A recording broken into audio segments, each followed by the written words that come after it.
Cornish folklore. The old woman who turned her shift.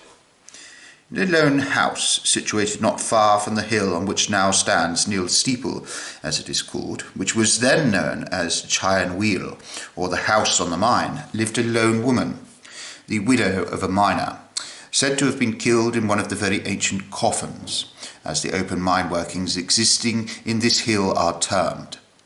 A village now bears this name, but it has derived it from this lone house. Whether it was that they presumed upon her solitude, or whether the old lady had given them some inducement, is not now known. But the Spriggans of Trencrom Hill were in the habit of meeting almost every night in her cottage to divide their plunder. The old woman usually slept, or at least she pretended to sleep, during the visit of the Spriggans.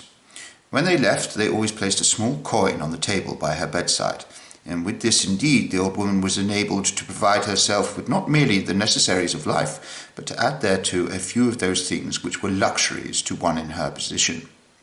The old lady, however, was not satisfied with this. She resolved to bide her time, and when the Spriggans had an unusually large amount of plunder, to make herself rich at once and for ever at their expense. Such a time at last arrived. The Spriggans had gathered, we know not how much valuable gold and jewellery. It gleamed and glistened on the floor, and the old woman in bed looked on with a most covetous eye.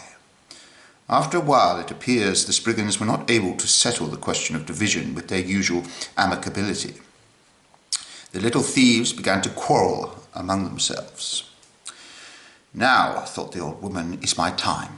Therefore, huddling herself up under the bedclothes, she very adroitly contrived to turn her shift, and having completed the unfailing charm, she jumped from her bed, placed her hand on a gold cup, and claimed, "He shouldn't hae one on 'em."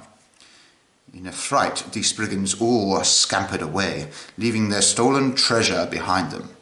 The last and boldest of the Spriggans, however, swept his hand over the old woman's only garment as he left the house. The old woman, now wealthy, removed in a little time from Chine Wheel to St. Ives, and, to the surprise of everyone, purchased property and lived like a gentlewoman. Whenever, however, she put on the shift which had secured her wealth, she was tortured beyond endurance. The doctors and all the learned people used hard names to describe her pains, but the wise woman knew all along that they came of the Spriggans.